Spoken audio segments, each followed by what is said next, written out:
बहुजन सौरभ, बहुजनांच्या सामाजिक व सांस्कृतिक चळवळीचे मुखपत्र। नमस्ते, जय भीम। मैं एडवोकेट डॉक्टर सिद्धार्थ कामले, दैनिक बहुजन सौरभ का मुख्य संपादक। परसों सुप्रीम कोर्ट के सामने में एक बिल पिटीशन आई। उमर खालिद को बेल के लिए पिछले 5 साल 4 महीने से 3 महीने से वो जेल में है, और जो आधार था वो आधार ना तो हाई कोर्ट ने सुना ना सुप्रीम कोर्ट ने सुना कि भाई जो उनका वीडियो था, जो भड़काऊ भाषण थे, वो भाषण क्या थे क्या नहीं थे, कम से कम उतना तो सुनना था। बड़ा शर्मनाक बात है कि जब कोई हाई कोर्ट और जब सुप्रीम कोर्ट कोई बेल को रिजेक्ट करता है और इतने गंभीर आरोप उनको देशद्रोह के आरोप लगते हैं, और उसके अंदर में इतने दिन तक कस्टडियन में रह के कोई सुनवाई नहीं, और सुनवाई तो छोड़िए, लेकिन कम से कम ये तो देखने का ना कि उनके ऊपर में चार्जेस क्या लगे, उसमें सही लगे गलत लगे, क्या है क्या नहीं है। किसी ने फैब्रिकेटेड कोई तो भी ये करा के ये सब पूरा का पूरा तमाशा खड़ा कर दिया, और बिना मतलब कोई आदमी और 3-4 लोग उनके साथी अभी तक 5 साल 3 महीने से अंदर है। कपिल सिब्बल ने पूरी की पूरा वीडियो सुप्रीम कोर्ट के सामने में बजाया, उनको बोला कि इसमें क्या गलत है, कौन सा उन लोगों ने भड़काऊ ये किया है, और इसके तो कोई रिएक्शन नहीं हुआ। और आप अपनी बात को आज़ादी, तुम्हारा राइट टू स्पीच है, और हम लोगों को गवर्नमेंट की आलोचना करना और लोक हित में, कॉन्स्टिट्यूशन के हित में ये हमें परमिसिबल है। आप तुम कैसे बोल सकते हो? तो ये सब होने के बाद में काफ़ी उसमें आर्गुमेंट हो गए, और दिल्ली पुलिस ने जो पूरा का पूरा फैब्रिकेटेड मामला किया था, तो वहाँ तो पहले ही लिखा है पहले से कि भाई उमर खालिद का तो कोई उसमें नाम ही नहीं है, फिर ये आया कैसा? कहने का मतलब क्या है कि किसी के गलती से, किसी के बदमाशी से, किसी का कोई जान पे इतना लंबा खींचना है ना, ये कितनी बड़ी और मुसीबत वाली बात है कि हमारे देश में ये कैसा न्याय चलता है, और कोई सुनवाई और कोई अकाउंटेबिलिटी नहीं। ये क्या है? आज बहुत सारे लोग कई सालों से 10-10, 20-20 साल से अभी तक सुप्रीम कोर्ट में केसेस पेंडिंग है, उसके ऊपर में कोई कुछ बात करने को खाली नहीं है। जबकि एआई जनरेटेड बहुत सारे डिसीजंस तुम लोगों को केवल उसको फीडिंग करने का है, और तुरंत तुमको डिसीजन लेने हैं। ये सब इतनी फैसिलिटी होने के बाद में भी हमारे यहाँ पे सुप्रीम कोर्ट और हाई कोर्ट कितने इफिशिएंट है, ये तो बता ही नहीं सकता, और वक्त ही बताता है। तो मुझे लगता है मित्रों, ये बहुत सेंसिबल बात है, और हम लोगों को इसके तरफ में ध्यान देना चाहिए। हम ध्यान भी क्या कर सकते हैं? आज हम केवल चिल्ला सकते हैं, लोगों को बता सकते हैं, लेकिन कर क्या सकते हैं?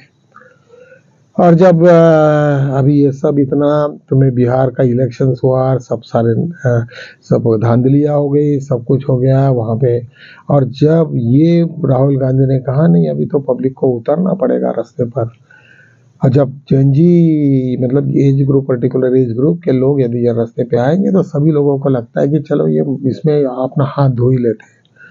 और जब ऐसे सिचुएशन में आ गई, तो वहाँ पे 2 दिन तक का जब पार्लियामेंट पूरा का पूरा बंद था, तो गवर्नमेंट को एकदम झुक गई, और उन्होंने कहा कि एसआईआर के ऊपर में हम चर्चा करने के लिए तैयार है। ये इंडिकेट करता है कि सरकार जब डर जाती है, और तब ये बहुत सारे कुछ उपद्रव करने की कोशिश करते हैं। एक के बाद बहुत सारे इश्यूज हो गए, जो वहाँ पे सरकार को लग रहा है कि ये बहुत तकलीफ देने वाले हैं। एक अभी एक न्यूज़ आई है कि जहाँ पे हिरेन जोशी नाम का एक बहुत बड़ा शख्स हो, जो प्राइम मिनिस्टर और अमित शाह को हर वक्त सलाह देने वाला आदमी, कुछ यूट्यूबर्स ने ये बताया कि मोदी और अमित शाह के बीच में भी कुछ तो भी टकराव हो गया, और अमित शाह से हिरेन जोशी ने कुछ बातें चली, हटटक हो गया, और रात को 11 बजे उनका रिसिग्नेशन लिया गया। इसके ही पहले और 1-2 लोगों के, एक हितेश जैन और सहगल, जो प्रसार भारती के चेयरमैन थे, ये, और एक हितेश जैन जो लॉ कमीशन के मेंबर थे, ये दोनों का भी इस्तीफा हुआ। जब आदमी को ये लगता है, अनसिक्योर लगता है, और किसी और कितना मतलब हर आदमी किससे क्या बात कर रहा है, ये पूरा का पूरा एक दूसरे को टैप करने का, और किसी ने मजाक से भी कुछ बोला और थोड़ा सस्पिशियस हो गया कि रातों रात उनका इस्तीफा लेने का। क्या हुआ था धनखड़ जी का? वाइस प्रेसिडेंट को पता तक नहीं चला कि वो दूसरे सूबा में उसकी मीटिंग जो लगी हुई थी, और वो करते करते रात में ही उनको 1 2 3 कर दिए, और रात में ही कैसे इस्तीफा हो गया। कहीं कभी तक वो सस्पेंस क्लियर नहीं हुआ कि वो वहाँ जाके उन्होंने राष्ट्रपति के ऑफिस में कोई इस्तीफा दिया था या नहीं दिया था, और राष्ट्रपति ऑफिस में कह रहा है कि ऐसा कुछ हुआ ही नहीं। तो ये सिचुएशन और पार्लियामेंट हाउस और ये जो तुम्हारा प्राइम मिनिस्टर ऑफिस और होम मिनिस्ट्री का ऑफिस है, ये दोनों भी किस तरीका से संदेह में फंसे हुए हैं। बहुत सारे जो भी कुछ प्लानिंग उन लोगों ने किए थे वो एक के बाद सब लोग छोड़ के जा रहे हैं। कुछ लोगों को लगता है कि यही प्रॉपर एज वक्त है और यहीं पे निकल जाना चाहिए, नए लोग जुड़ना है। अभी यहाँ पे ये पता चला कि चीफ इलेक्शन कमीशन के भी ऑफिस में उनके subordinate 2 officer they are not well with it. वो चीफ इलेक्शन कमीशन के साथ में उनका ठीक नहीं चल रहा है। उन्होंने भी बहुत सारी चीज़ें बताया। उन्होंने कहा कि भाई हम लोग भी उनके सहमत नहीं है। तो जब कभी ऐसा कुछ होता है, लेकिन एक बात निश्चित है कि जब भी कभी राहुल गांधी ने अभी जो भी उन्होंने ये आगे में ये किया है, मतलब, और जो जिस तरीका से बीजेपी सरकार घुटने पे आ गई है और उन्होंने अलाउ किया, और उसके बाद में जिस तरीका से राहुल गांधी और सभी लोगों ने धोना चालू कर दिया, उससे तो पूरा का पूरा बौखलाया गया है। उनकी इमेज पूरी खराब हो गई है, डर के मारे सब है।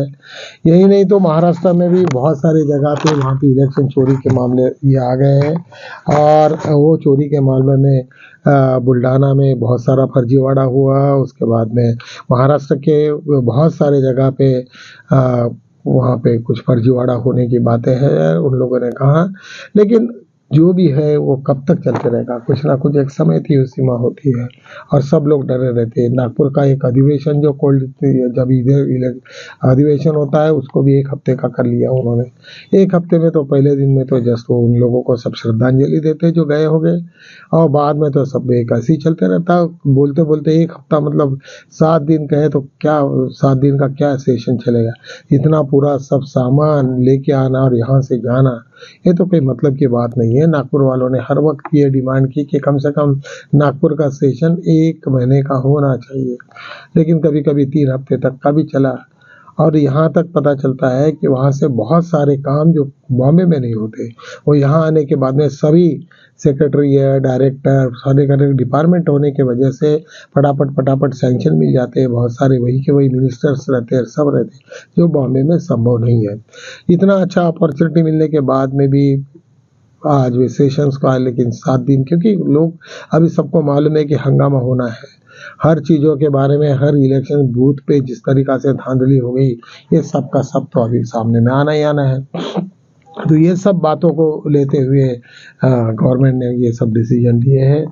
एक कर्नाटका की एक न्यूज़ थी, वहाँ पे कोई चीफ मिनिस्टर और डिप्टी चीफ मिनिस्टर के बीच में कोई ठन गई ऐसी बातें आई, लेकिन ऐसा कुछ नहीं था। वो दोनों भी एक दूसरे के घर में चाय पीते हुए दिखे गए, और राहुल गांधी ने दोनों को भी समझाया कि ये वक्त अभी तुम्हारा नहीं है, और जैसे भी कुछ होगा तो आगे में हम निश्चित रूप से तुम्हें हेल्प करेंगे।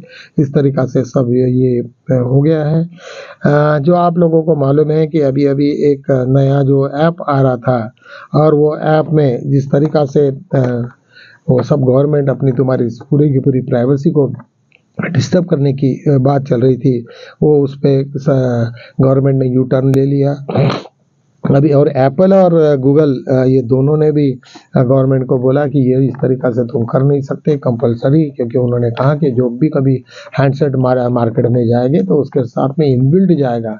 इसका मतलब कि तुम्हारे हर घर की जानकारी होम मिनिस्ट्री को और टेलीकम्युनिकेशंस को और प्राइम मिनिस्टर ऑफिस में मिलते रहेंगी। इसका मतलब हर आदमी किसी ना किसी से कौन किसके साथ जुड़ा है, किसका हो गया, इसका मतलब कि हर चीज़ तुम्हारी जब से ये हो जाएगी तो निश्चित रूप से वहाँ पे हर एक की प्राइवेसी डिस्टर्ब हो जाएगी। कौन किसके साथ में बातें कर रहा है, क्या लिया है क्या नहीं लिया है, किसकी क्या प्रॉपर्टी है।